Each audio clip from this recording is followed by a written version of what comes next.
Hi, good evening. My name is Asmin. Today I will be going to present automatic structure and bonding.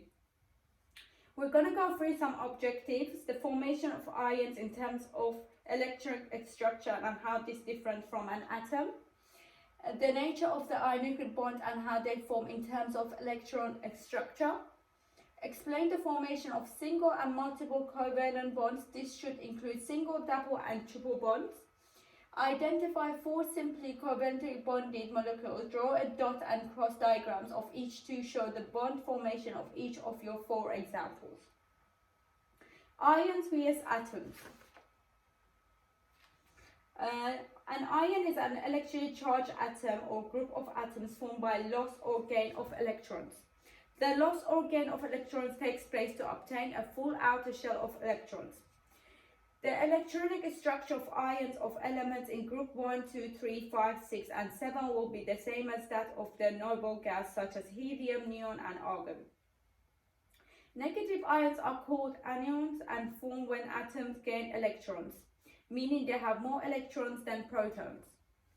Positive ions are called cation and form when atoms lose electrons, meaning they have more protons than electrons. All metals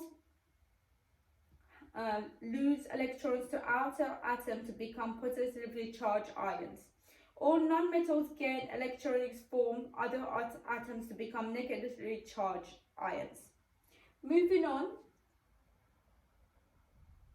formation of ionic bonds.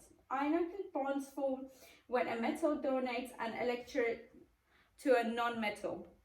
During this process, the metal becomes a cation and non-metal becomes an ion. The cation and ion use the transfer of electrons to form an ionic bond due to attraction of opposite charges.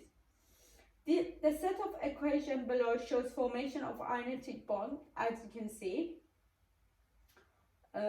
In sodium chloride, sodium atom loses an electron and becomes sodium ion. Chlorine atom gains that electron and becomes chloride ion. Sodium ion and chloride ion get attracted to each other and form an ion bond, as you can see. Moving on to properties of ionic bonds. Ionic compounds have regular structures called gigantic ionic lattices. In giant ionic lattices, there are strong electrostatic forces of attractions acting in all directions between the oppositely charged ions. The structure and bonding of ionic compounds explain their properties. Ionic compounds have high melting and boiling points, so they are in the solid state at room temperature. Since the electronic forces of attraction between oppositely charged ions are strong, their melting and boiling points are high. The strength of ionic bonds depends on the charge on the ions. Ions with higher charge will have stronger forces between them, so we'll need more energy in order to overcome these forces. An ionic compound can conduct electricity when it has melted to form a liquid, or it has dissolved in water to form an aqueous solution. Both these processes allow ions to move from place to place. Ionic compounds cannot conduct electricity in solid state because their ions are held in fixed position and cannot move.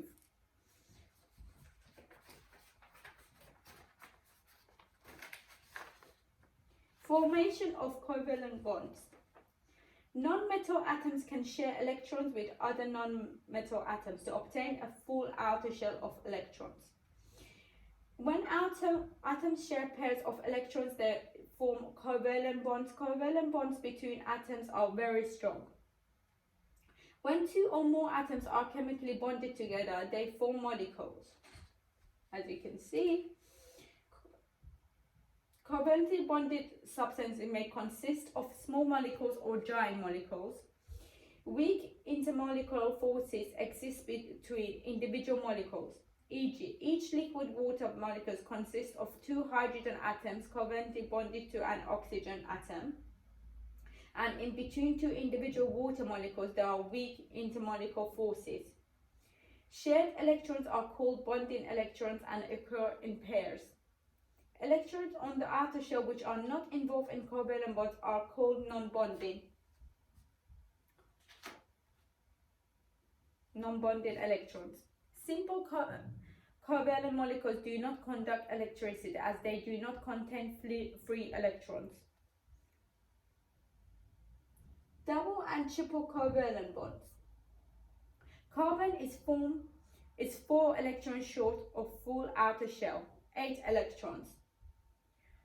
And oxygen is 2 electrons short of full outer shell electrons. So one carbon atom shares its full outer electrons with 2 other electrons from each of the oxygen atoms.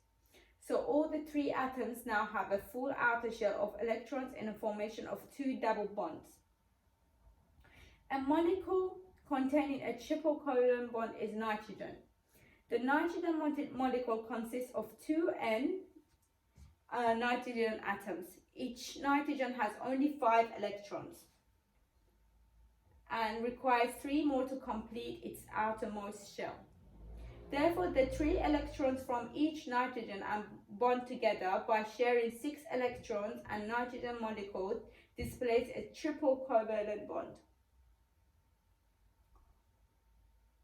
Dot and cross diagram of a simple covalent. As you can see, these are my samples. I have drawn 4 simple covalent bonding molecules using dot and crosses diagram to show how these bonds are formed. The examples include in the slide.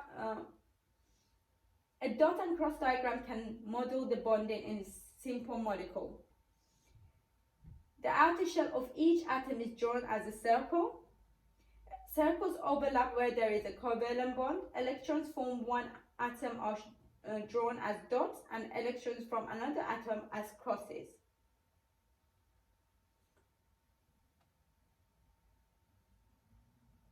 And overall, we're going to sum it up with, as you can see, we mentioned different elements from different bonds based on their nature.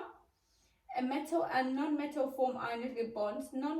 Non-metals form covalent bonds with each other. Therefore, depending on the type of the bonding and the elements involved, molecules and compounds can have different properties such as melting, boiling points, and electrothermal conductivity. And as you can see following the references, if you have any questions, feel free to email, and you can I can send you the PowerPoint slide and see the references, and you can find more information from there. Thank you.